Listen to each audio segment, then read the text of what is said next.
gumawa po tayo ng kibbe. Kibbe ang tawag dito. Kibbe siniye. Isa rin po ito sa specialty ng mga Lebanese. Bali ito po yung minced meat at hinaluan po natin ng burgol. Matrabaho po siya kaya hindi ko na ipinakita ang whole process. Anyway, may video din ako guys noon. Ipinakita ko ang whole process kung paano gumawa nito. Parang pizza. Yan ini-slice ko ng 8 pieces, 8 equal parts. At i-oven po natin. Ang sakit ng braso ko guys. Mahirap himay-himayin yan. At ready na po para ilagay natin sa oven. Lagyan natin ng oil sa ibabaw. At ating ilalagay po sa oven. There you go. Nabinggo na ang isang slice guys. So i-video natin bago maubos ang lahat.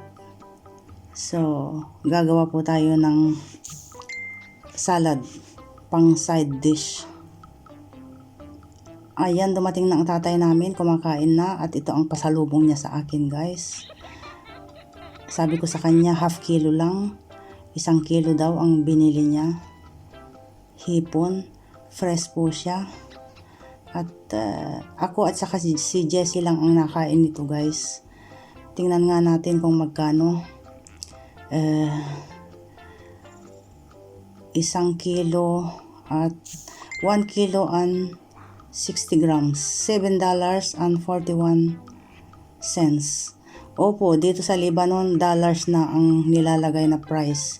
Dahil nga sa pagtaas ng dolyar, pagbaba, pagtaas, kaya nabuburiri ang mga tao para ikwenta yung dollar at saka Lebanese money. Ito rin po ay 1 kilo and 250 grams, $6.17. Pork chop po yan, bumili na naman siya. So, ito'y maganda sa akin kung minsan, dahil kung minsan wala akong naluluto, ilalabas ko lang, pag slice ako ng 2 piraso, okay na. So, ating lulutuin siguro ito. Ayan. Ayan na po siya guys. Nilagyan po natin ng konting, ano ba yun? Sprite, 7-Up. At merong pahabang sili dyan.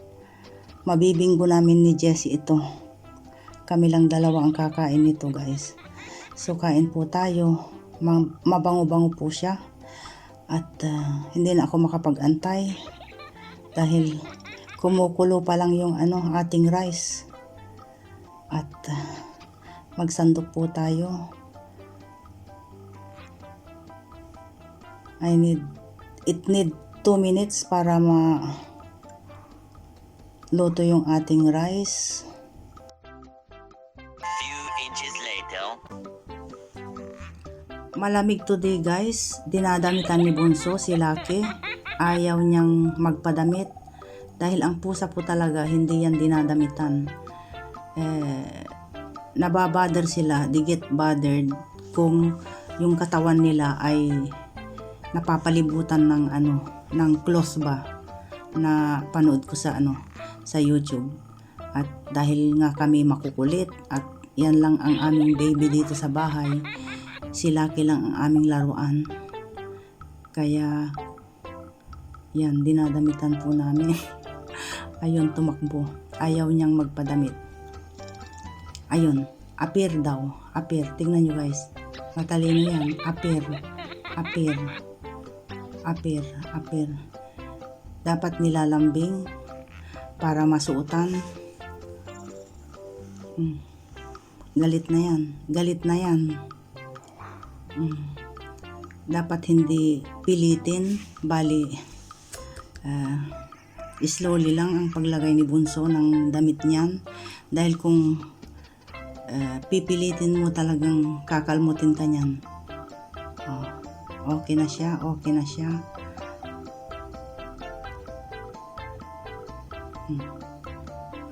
Ayan na siya. Ayan po ang ating Lucky. Ayan po ang ating baby. Malamig kasi ayun. Nagsusumbong sa aming tatay. Bakit? Bakit? Anong ginawa nila sa'yo? Sabing ganun naman ng aming tatay. Ayan siya, oh. Parang nagsusumbong ba siya? Ayaw kaming pansinin ni Bunso. Ayaw pumansin sa amin. Ayun. Tumakbo na. Dito naman, yan naman si George at saka si Bunso. Tapos sumisiksik siya kay George. Galit talaga guys. Pag galit talagang nakakaintindi talaga ang pusang ito guys. Oo. Kaya love na love po namin siya. Ayan. Kinukulit naman nitong dalawa. Si George at saka si Bunso. Pero pag ganyang nakadamit siya guys, hindi siya makakilos. Ganyan lang siya sa isang sulok.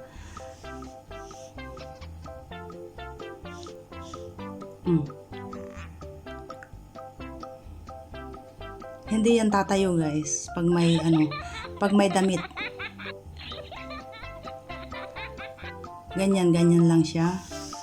Hindi yan tatayo.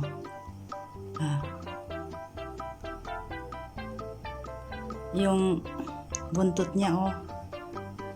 Ayan na naman. Si Habi naman yan. At sumiksik sa puwit ni Habi. Nagsusumbong.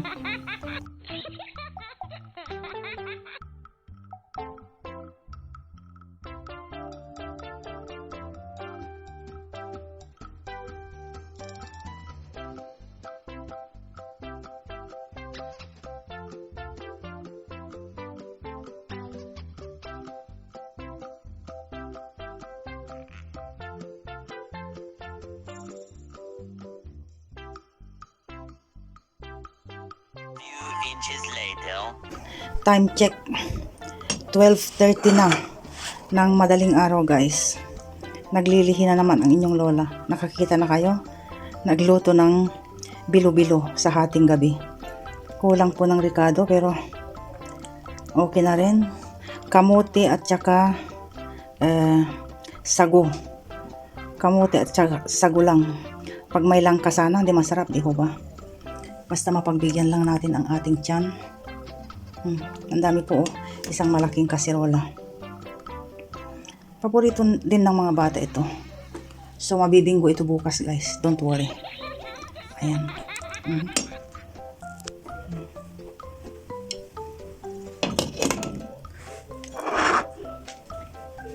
Lucky, you want?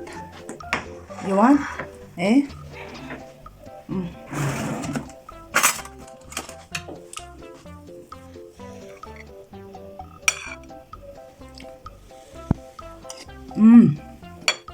Yummy.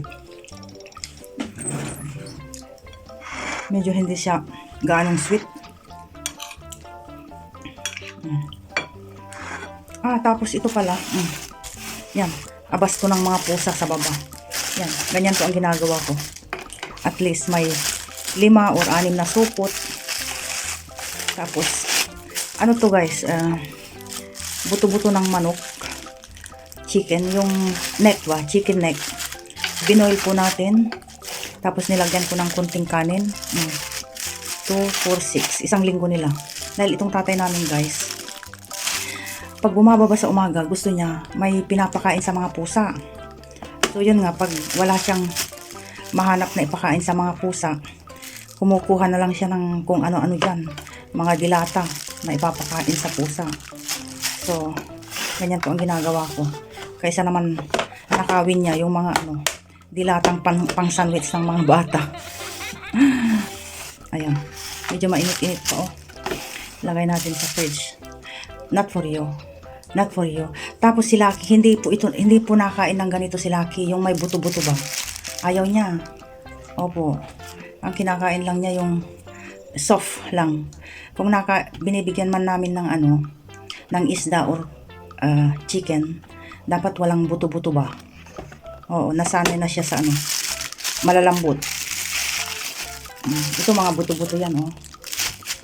This is not for you. This is not for you, okay? This is not for you. Okay. Kain muna tayo.